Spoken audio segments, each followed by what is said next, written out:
Hi everyone, this is Eerie Knight of the Pseudo Posse, and welcome back to the channel. I've always wished there was a sensor that could trigger based on the number of zombies. So, in the event that you were getting overwhelmed in an area of your defense, it could close itself off completely and open up another path to relieve the pressure. As it turns out, this is possible. We can achieve complete base automation without player input. This is a simple demonstration of the concept, which I'll refer to as the automated shuffling corridor. The main idea is to lead the zombies down the path of powered hatches. If we have electric fence post wire running through the path of the hatches, it'll slow them down and allow them to bunch up. So by the time they reach the last hatch, we should have a sizable group of zombies. And as they touch the last hatch, they'll hit a tripwire which triggers the hatches and they all fall. The falling zombies will then hit a tripwire running underneath the hatches, which will trigger hatches along another path to come down. This will give the zombies a new path to come up. Two key insights into how this works. It is important that the initial path has its hatches oriented such that when not powered, zombies can cross it. Conversely, the second path's hatches in the non-powered state need to be oriented such that the hatches are up and not seen as a path to zombies. When there is power running through, we need the reverse to be true. The initial path needs to be inaccessible and the second path is a valid path for the zombies. The second key insight is the timing. The tripwire triggering the hatches on the initial path has its duration set to the amount of time you want a total cycle to last, so 15 seconds here. We're defining a cycle as the period between the initial path hatches being activated to being deactivated. Within this cycle, any other paths are being opened and closed as we open and close valid pathways.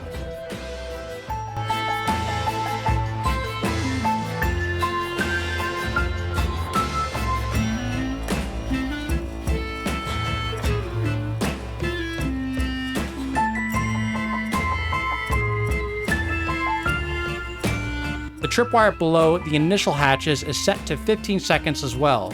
This tripwire will activate the hatches on the second path.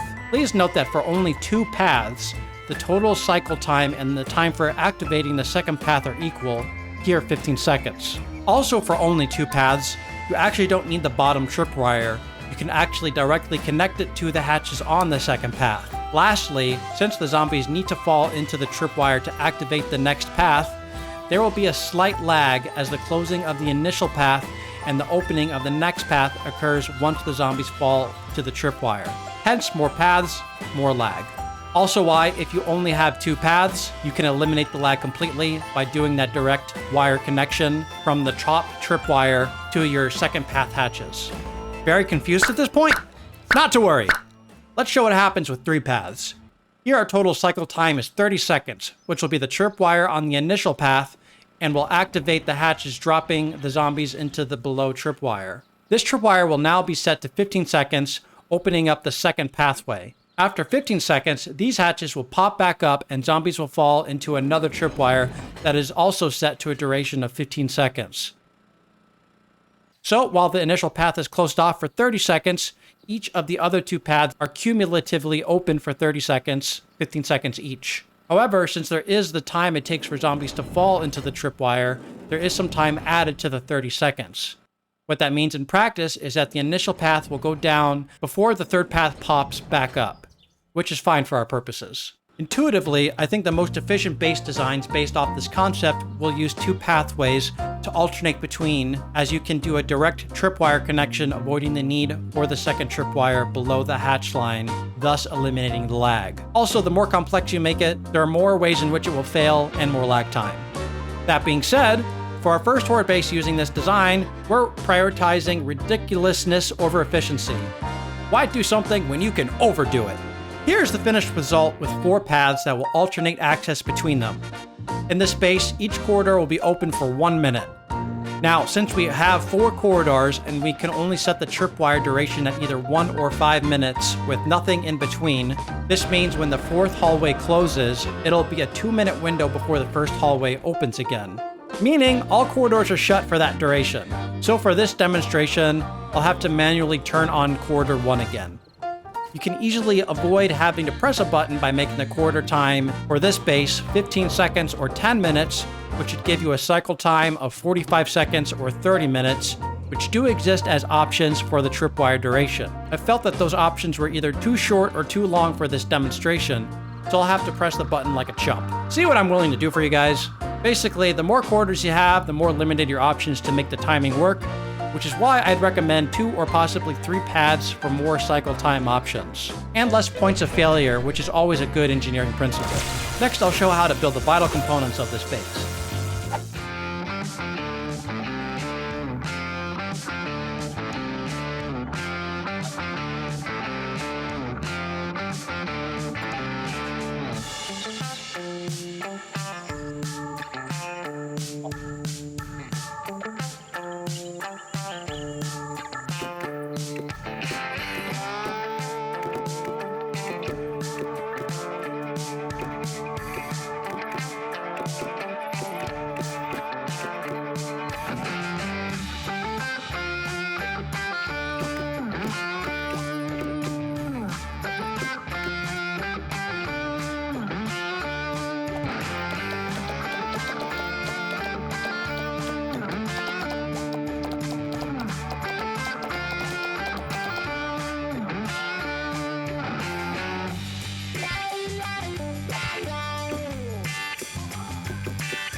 Now that we've got the roof mostly in place, we are going to now create this fighting position here on this side.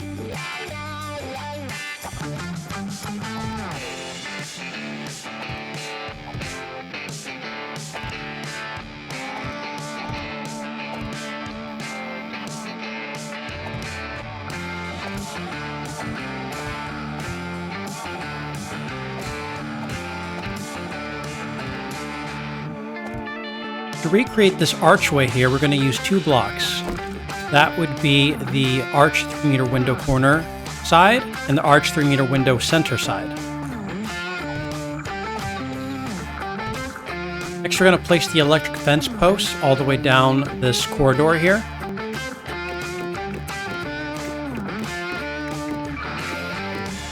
We have pretty much recreated the above ground portion of this tunnel here, and now we need to do the underside.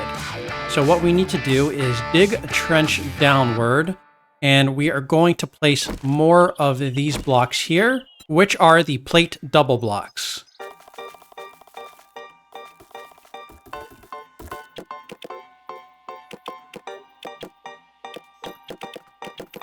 Alright, so this is going to be the corridor in which the zombies, once they fall from the hatches, come down here, and they're going to get shot and shocked by the dart traps and electric fence posts, respectively.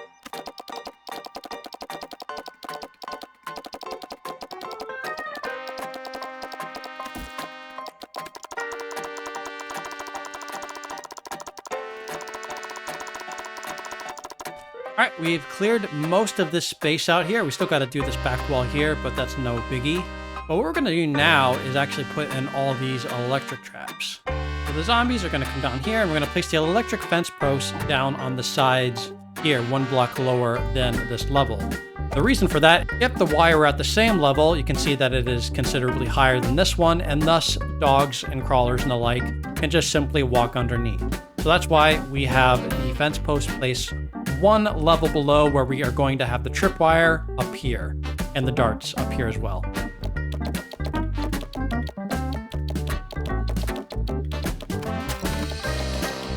Now it's time to place the dart traps.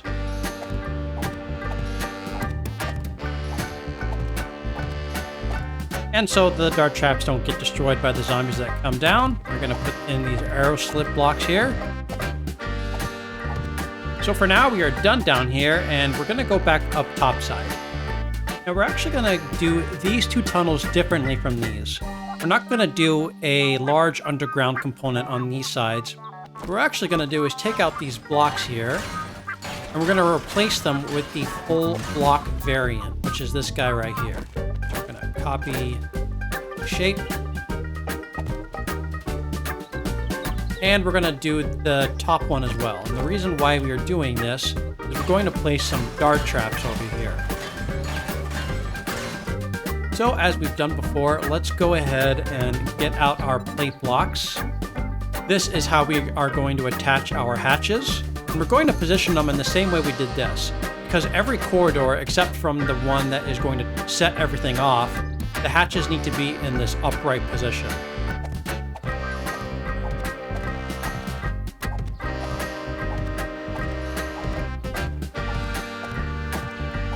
Now, as we did downstairs, we're going to place some arrow slit blocks. And let's go ahead and do that on the other side here as well.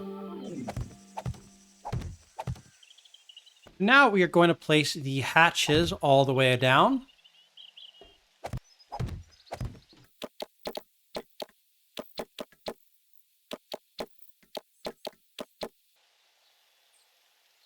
Now that we've got this set up, we're going to dig down around 4 blocks.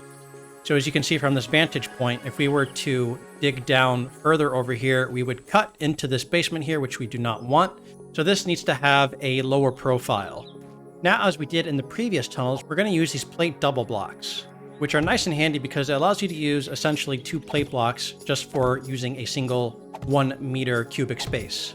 And since we don't have room in this region to fit electric fence posts or tripwire posts, what we are going to do instead is place them vertically.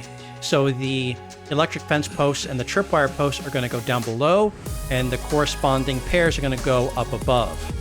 This way, we don't need to put them running through the sides as we did over here, because again, there is not enough room, and we're not placing them outside of these walls. We're going to have the fence posts like this.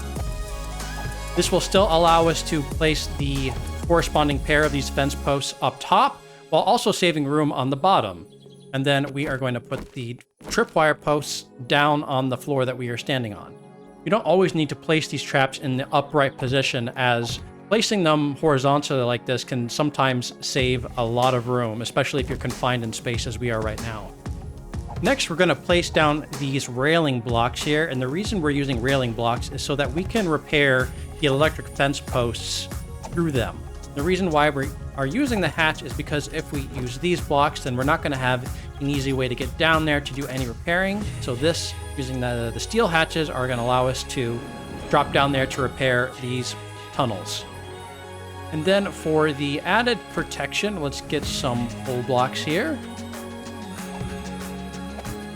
Like so. This way, zombies are unable to crawl through the less than 1 meter opening.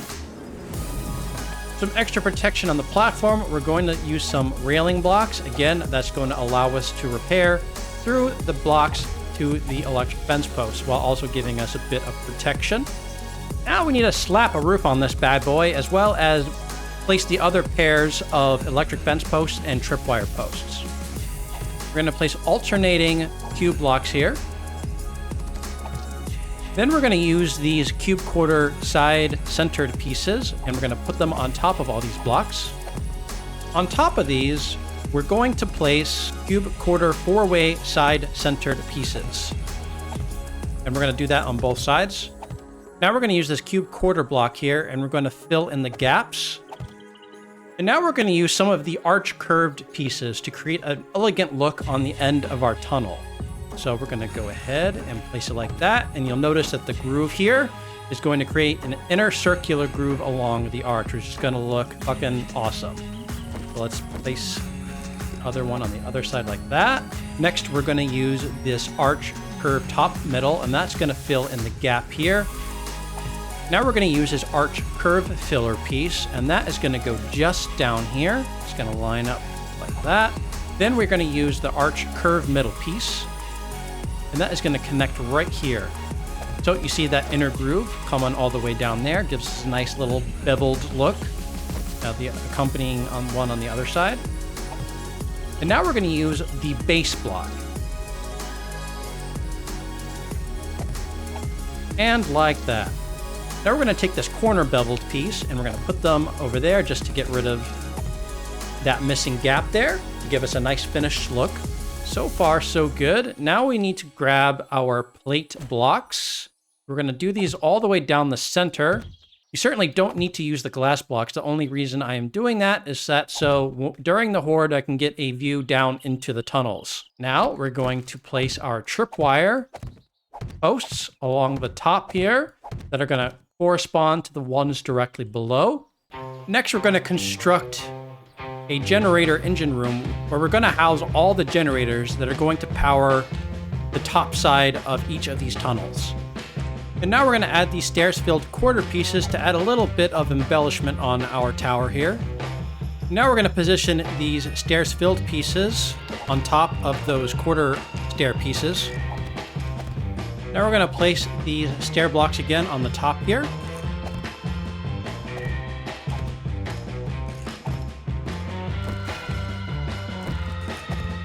In the corners, we're going to use this stairs-filled corner piece. Now I've gone ahead and placed these cube half-pole quarter corner pieces. Now we are going to proceed with starting to wire shit. So we're going to go from generator down here to our switch. Now we've got the task of connecting all these tripwire posts, dart traps, and electric fence posts all together. I'm going to show you guys how to do that. So we're going to start with this one here. And what we're going to do is we're going to go down to the one at the bottom and connect that. From this tripwire post, we're going to connect it to this electric fence post. And then from this one, we're going to go all the way back up and connect it to this fence post here. The reason why we are making this fence post the end of the connection is because the end of the connection is the one that degrades over time when zombies pass through. This is the one that's going to need to be repaired throughout the Horde. So this is the one we want on top. We don't want the one on the bottom to be the one that has to be repaired because that's going to be in a very awkward position for us. Then from this tripwire, we are also going to connect the dart traps here. So when zombies pass through this tripwire, they're going to activate the electric fence post as well as the dart traps on both sides here. We need to connect all of these guys. So we're going to go from this to the fence post. Also, we're going to go to each of these dart traps here. I'm going to go from the fence post to this other fence post over here.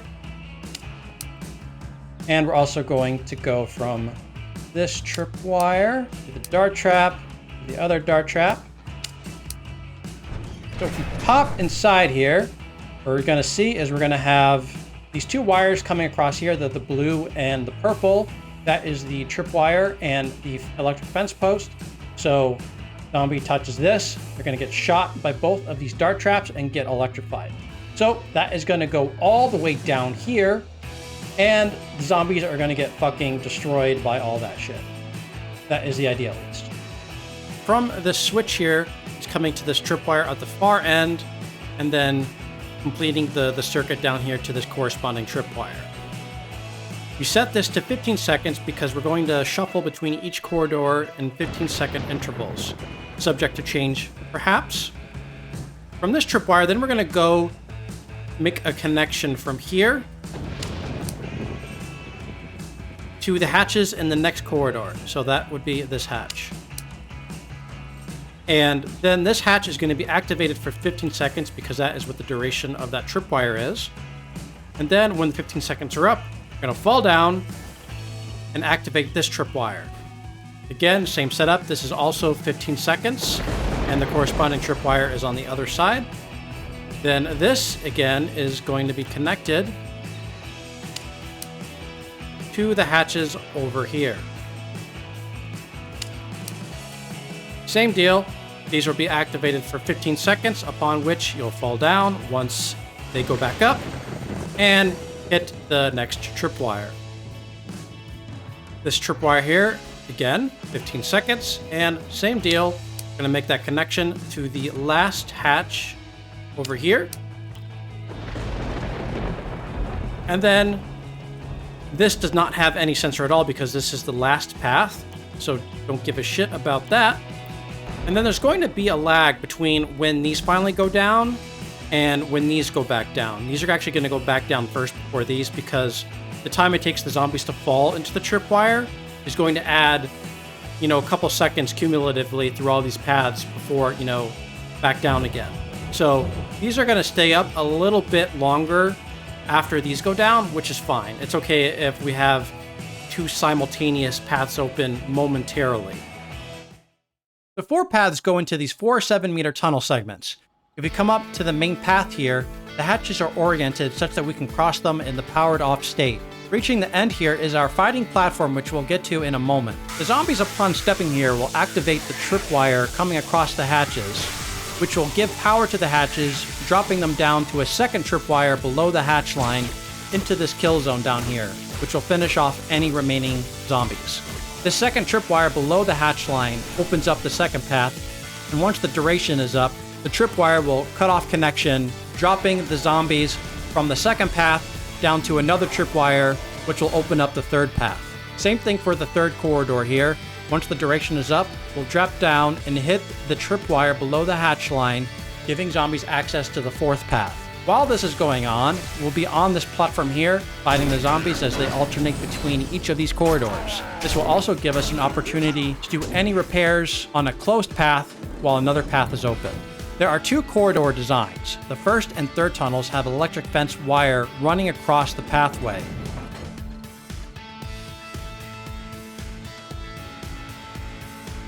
When the hatch is open, they'll drop down here into this kill zone. We've got some tripwire down here that will activate the electric fence posts and dart traps to kill any remaining survivors. Same thing in the third tunnel. The main difference is the hatches are oriented differently, so when the hatches are not powered, they are upright, and when they are powered, they drop down.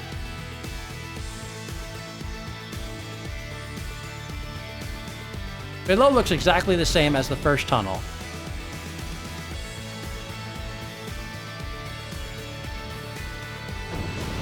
The second and fourth tunnels look quite different. Here zombies will enter and run through the tripwire, activating the electric fence posts and dart traps. These are placed vertically to save on space.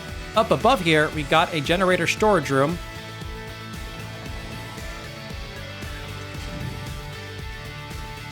Coming out the door here leads to the roof where we can repair any of the traps as needed for the second and fourth corridors. On the perimeter, we got walls to deter zombies from trying to break through directly to us. Mounted on the walls are some SMG turrets to shoot any zombies that dare try. Now we're going to turn everything on and do the Horde. Alright, so zombies are going to come pouring down this initial tunnel here. This initial corridor here.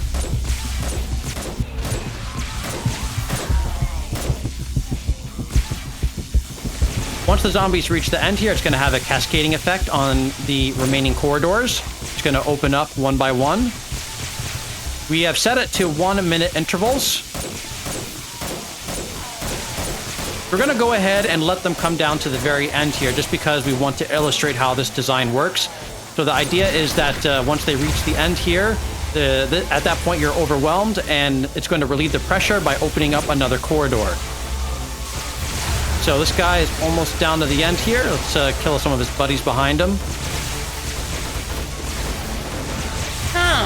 Come give me a hug. And they're down. Everybody down. All right, now this side is open. I see our first guest on this side. Everybody down. Okay, I see some more buddies behind him. So pop open that hatch so we don't kill ourselves. And now they're all coming to the second. So the beauty of this design is that because it relieves the pressure where you're getting overwhelmed, it allows you to repair the defenses that were under pressure beforehand. So I can go ahead and repair these fence posts. Yep, everybody comes. Everybody comes. Such a pretty. Give her a personal touch, shall we? You can't dictate. All right, so this is going to be open for a minute. Why only a minute? Because that's what the tripwire is set to. So it'll be open for a minute, and then this corridor will close and open this one over here without me having to do anything. Oh, yep, see, there we go. So pretty. All right, we got to kill the stragglers down here.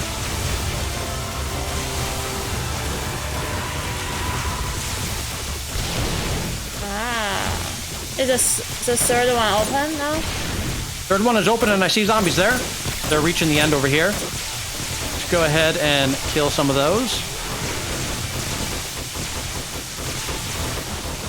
So the whole concept of this design is pretty simple. Well, maybe not so simple, but the idea is that once you're getting overwhelmed, there's an automatic release system in place here that once the zombies reach a certain point, that corridor is relieved of pressure and opens up another one. So this is a completely automated. The player does not need to press any buttons or do anything at all. And it just shuffles from corridors to corridor. It closed. Yep, now that one is open. Oh, but some zombies trapped here are in the ridge mode. And now, actually, they out of ridge mode and started heading to the floor. Yep, so now they're coming down the next path. So I initially had tried doing 15 seconds for the tripwire, but what I found was with 4 corridors, it really just didn't give the zombies enough time to really do anything. And now they all run away. And now they're coming down this corridor here. Sorry to interrupt you. I was just so impressed. I initially had set it to 15 or 15 seconds, but it wasn't really enough time for the zombies to go down the corridors with all 4 corridors here. So I set it to a minute. But since there's only 4 corridors and you can't set the tripwire to a duration of like 2 minutes or so, only 1 minute intervals, and then the next is 5, that leads to the issue where there's going to be there's a 2-minute overlap at the end of the 4th corridor and the first corridor opening up again. So I have to manually reset the first corridor. But if you just did like 30-second intervals or 15-second intervals, in that scenario, you would not need to reset the first corridor. It would just time right and open up on its own.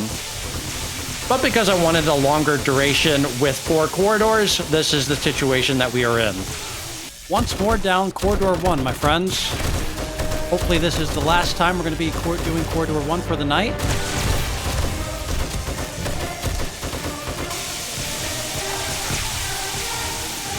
Oh! And they all fall down.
And that's that, folks.